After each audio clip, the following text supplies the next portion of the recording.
I truthfully don't know why they worded it that way. I don't think it would have been unreasonable to say you can cast one of the following spells once per long rest without spending a spell slot. They do that all the time. Yeah, they do it all the time, and it's way easier to digest, and it just makes this feature work as opposed to where it is now, where you're gonna have to like game a short rest.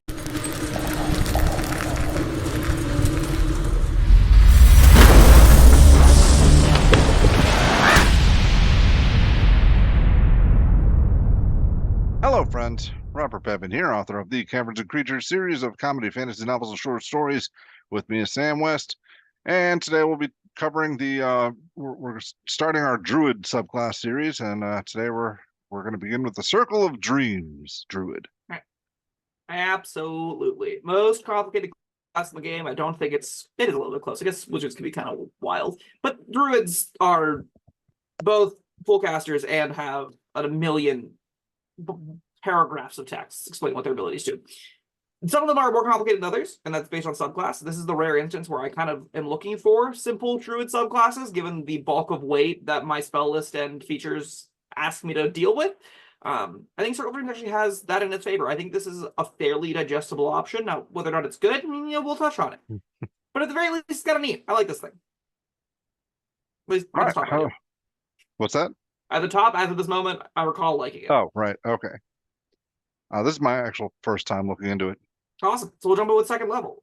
You start with Balm of the Summer Court. So at second level, you become imbued with the blessing of the Summer Court. You are a font of energy that offers respite from injuries. You have a pool of Fey energy represented by a number of d6s equal to your Druid level. As a bonus action, you can choose an ally you can see within 120 feet of you and spend a number of these dice equal to half your Druid level or less. Roll the spent dice and add them together. The target regains a number of hit points equal to the total. The target also gains one temporary hit point per die spent. You can regain the expended dice when you finish a long rest. Okay, so you can use this up to, you can use this twice at minimum, right? Because at level 2, you'll have 2 uses, 2 dice, 2 Balm Summer Core dice. You get a number equal to your level. Yes. But you can only use half your level. At a time, yes. So you can spend 1 at a time. Okay. At 5th level, you can spend 2. 6th level, you can spend 3. Right. At once. This is basically just arranged lay on hands for druids, and while you don't need this literally ever, because there's Goodberry, which exists. Yeah. This is an extra reasonable and fairly powerful healing option that lets you completely ignore all of their healing entirely. The other really cute thing with this is this isn't a spell, so you can use it while you're in wild shape, which is kind of neat. Now, that's not particularly practical because you're not moons, you don't have the combat wild shapes or anything like that, but this is a little bit of extra added utility that lets you kind of like, if you need to escape, you turn to a bat and flutter away, you turn to a rodent or whatever and hide somewhere. You can get someone off 0 as the dust settles while being discreet, and that's kind of cute. That's a little novel upgrade that I think makes this a little bit better than it might read. Even though, it does also read as just like a bunch of free healing words. And a bunch of free healing words, that's pretty good. Yeah. And 120 feet, still a bonus action. That's I mean, healing word doesn't go out to 120 feet, does it? 60 feet, I think. Yeah. I like that this that going for it. I like that this is very, very simple. If I were to have someone that want to play Druid for the first time and they want to play a supportive Druid, they want to play a Druid that does the healing and nature stuff, this is a really easy option to point them to. Because they don't have to figure out wild shape, they don't have to figure out summoning magic. They can just get a useful tool that supports their allies in combat while they also can spend their time casting spells and doing the other druid thing. I mean, they still have wild shape. Sure, but they don't have to use it for combat. They don't have to jump through and find the 12 different stat blocks for them to figure out how bear works. Because you want bear, because it's the best one. But yeah, that's our second level feature. It's really simple. It's not a lot to build off of, though. We end up next with Hearth of Moonlight and Shadow. At 6th level, home can be wherever you are.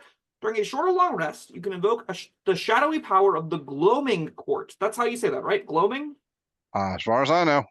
Great. To help guard your respite, at the start of the rest, you touch a point in space and an invisible 30-foot radius sphere of magic appears centered at the point. Total cover blocks the sphere.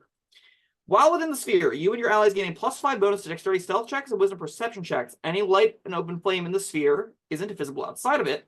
Sphere vanishes at the end of the rest when you leave the sphere. All right, so does this look like an invisible thing, or is it like just this big black sphere? Or I'm having trouble picturing what's going on here. You get a magical radius Yes. that obfuscates the space is how I envision this, right? So it prevents light from illuminating outside of it, which means that you won't have like long cast shadows or anything like that. You won't illuminate anything beyond the 30-foot sphere. So it keeps it very tight and like kept in so that things don't perceive it as easily if you're like making a campfire at night or something, right? That's the general idea. So is it like a tent? No, it's just a circle. It's a ball. I know, but all right. If I'm someone standing outside the sphere, what does it look like to me? You still see within the sphere. Oh, so you don't actually, it's not visible. No, but it's heavy obscurement, right? Any light and open flames in the sphere aren't visible outside of it. So those things aren't visible. All of the light and whatnot is not visible from outside of it. Once you're in it, it is visible. When you're outside of it, isn't. Otherwise, it looks normal. But everything's letting it +5 to stealth check. What? I mean, if you've got a fire going, It you just looks don't like see there is that? a pile of logs, is my guess. Okay.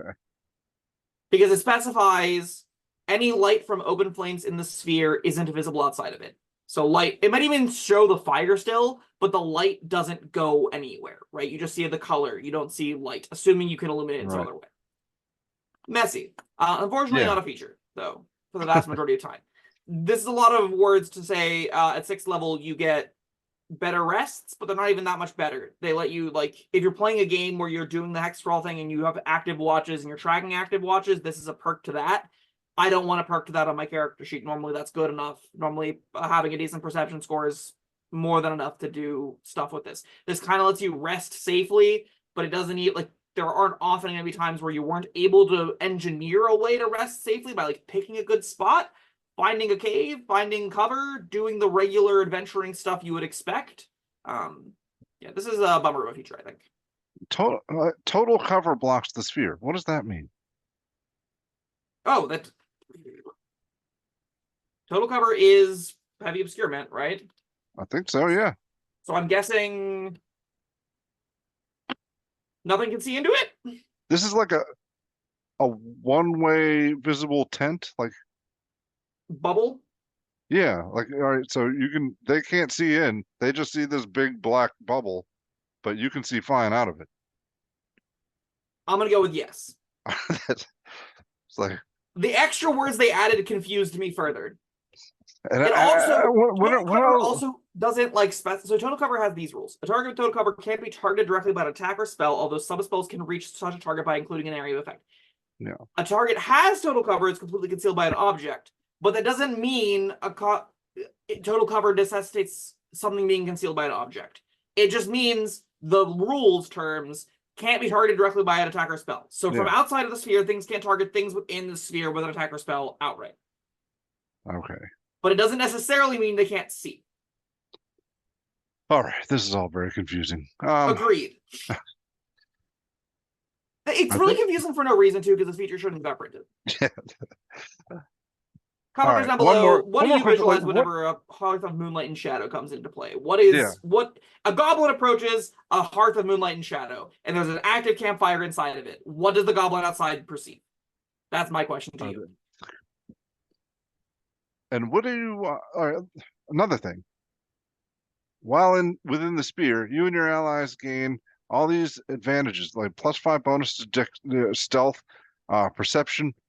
What are you doing in there? Resting. Why do you need stealthy dexterity checks while you're resting?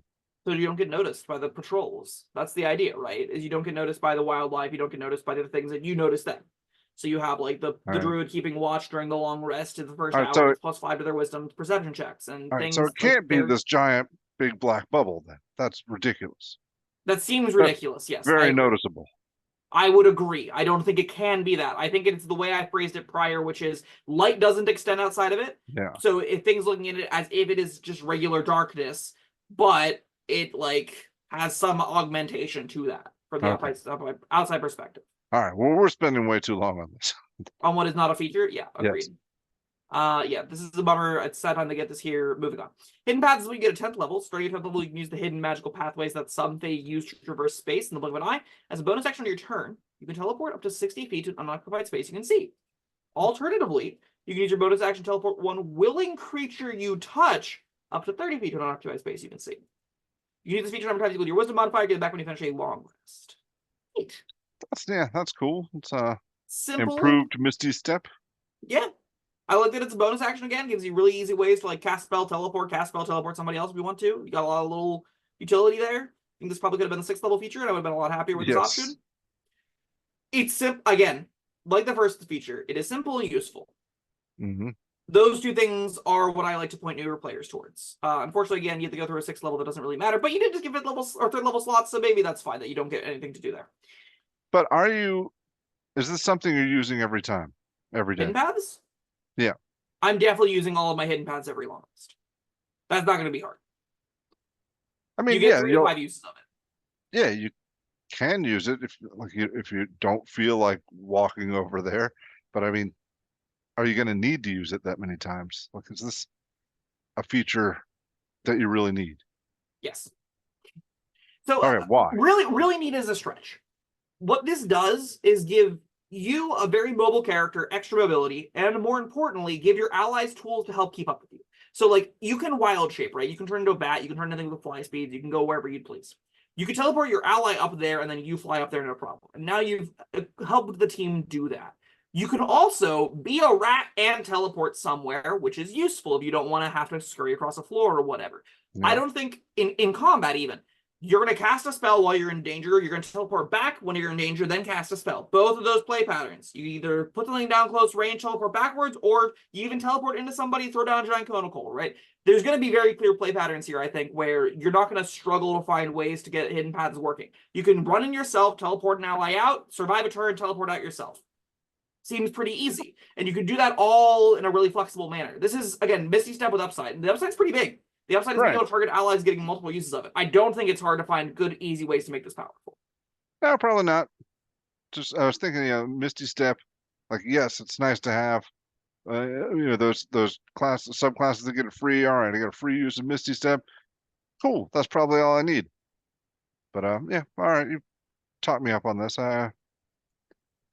It's not like revolutionary or anything, especially at 10th level. But I do think you will regularly be able to use all of your hidden paths. Some people might even find it, God, I wish I had more of these.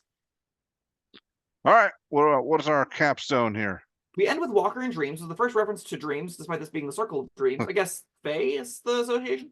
At 14th level, the magic of the Feywild grants the ability to travel mentally or physically through dreamlands. That sounds freaking cool. What do you get? When you finish a short rest, you can cast one of the following spells without spending a spell slot or requiring material components. Dream, Scrying, or Teleportation Circle. Okay.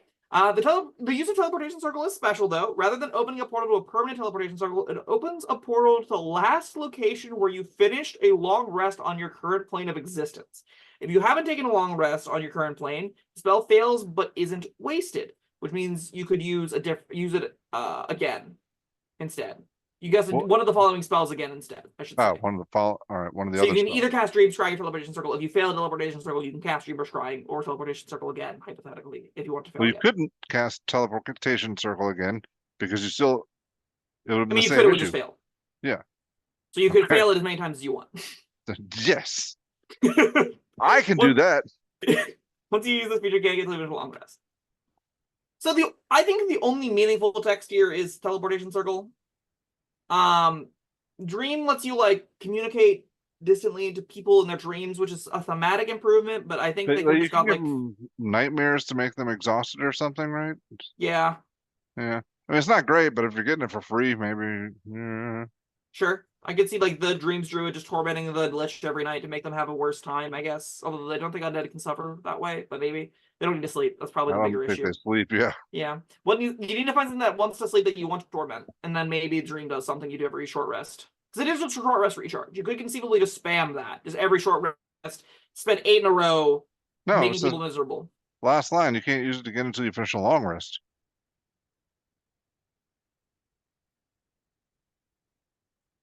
I understand.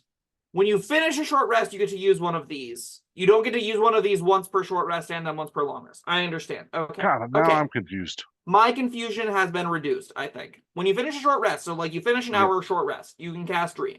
You can't do that on another rest, like I just suggested. That doesn't work. That was Sam reading poorly. Bad reading comprehension. You get once, when you finish short rest, one of these three, if the teleportation circle and it fails, nothing bad happens. That's how that works. Now, Alright. Dream, torment somebody once per long rest. Okay, that's the thing you could do. How do you feel about scrying once per long rest? Not You great. care I still at don't all? understand what happens with the short rest. When you have this feature, your Walker in Dreams. You take a Yes. short rest. Yes, you're happy. You reach the end of the short rest. This is your window. This is your moment, your opportunity. Now Oh. is when you get to cast one of these three spells. Alright, so if I take a long rest and I wake up from it, I can't yet use this. No, you have to finish a short rest to begin using this. That's weird. Yes. Yeah. Okay. Why? Why did they do that? I don't know. I think they could have just said once you can cast one of these spells once per long rest, not that Yeah. spell slot to be exactly the same and easier to use. Okay, so the circle teleportation I think is by far the coolest option here. I like that you long rest somewhere basically as a save state, and then you can go into danger and then teleport back out for free. Now, is that worth the 14th level feature? Not really, but you're a full caster, so I'm not that upset about it. It's kind of booty. Yeah, like because I mean, scrying and dream. No, thank you. it's free extra 5th level slots, kind of. And They're just even for like bad spells. teleportation circle, it's only to your. I mean, if it was to anywhere, that'd be something. But you only get to go back to where your long rest was, right? Yeah.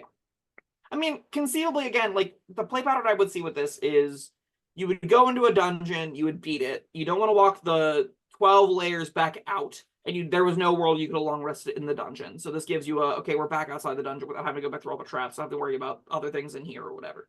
That is where I see it being used as. Now, I think most of the time that's expedite or what's the term? Yeah, Your expedited. GM. But yeah, it's like, all right, yeah, they're not going to make you walk up through 12 levels of dungeon unless there's a reason for it. The reason being potential danger. But yeah, that I don't see that happening that often anyway. And that I think is the best use case for it. Maybe you do some kind of like cute setup where you make sure you long rest somewhere important, and then the fact that you have to do it when you finish a long short rest really does like hamstring ideas. Because I was like, maybe you go into a place that you don't expect to be able to easily get out of. Like you go and get yourself arrested or something, you take a short rest and you teleport out with somebody. Yeah. But I don't think breaking out of prison is what I want out of a 14th level feature anymore. And I notice it doesn't have a time limit.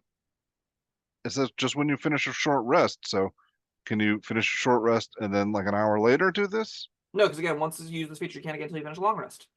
I know, but all right, I got my long rest. Yeah. Feeling better.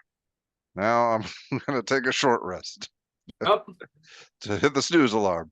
All yeah. right. Now, do I have to immediately use this feature, or can I've done the required short rest, but can I keep going for an hour and do no?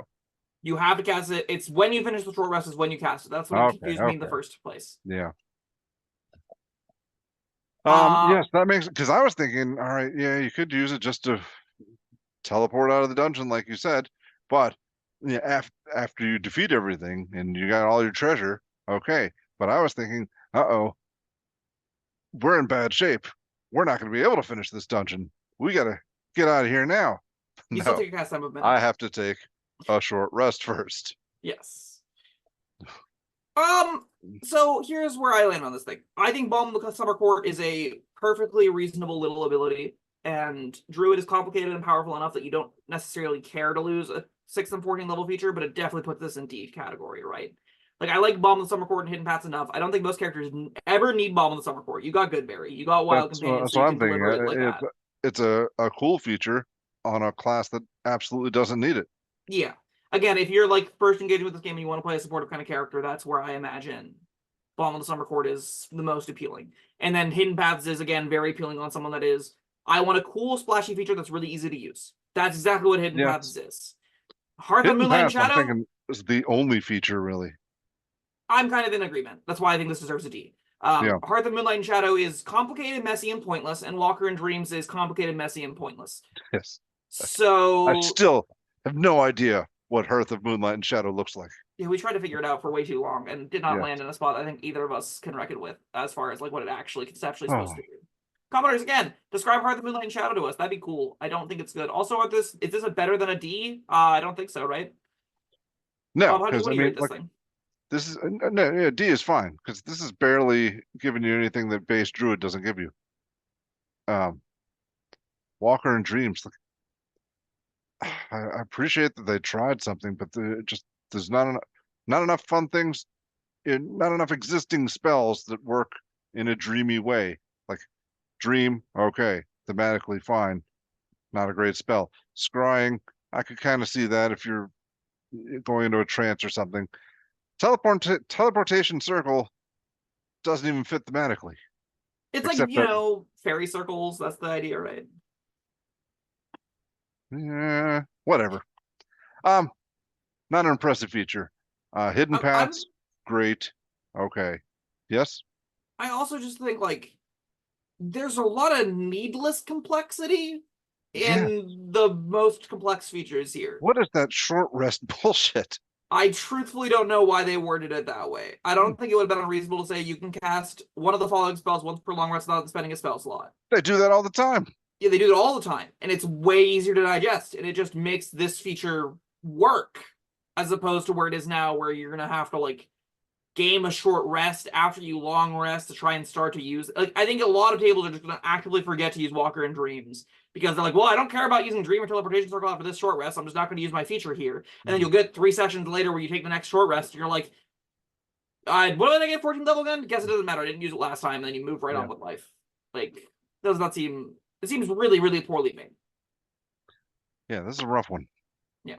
I started out being like, oh, Bomb Summer Court is fine, and maybe you get features after that. No, you don't. No. You get hidden paths, and that's kind of it. I like hidden paths. Don't get me wrong. But unfortunately, again, if you are playing a Druid and you want a low effort Druid, you could just say, like, erase my 6th level feature, erase my 14th level feature, and play this, and you could have an easier time with Druid. Sure. I can respect that. All right. Well, that was the Circle of Dreams. Thank you, Sam, and thank you, everyone, for joining us. Let us know your thoughts and opinions down in the comments. Like, subscribe, and we'll see you next time. Goodbye.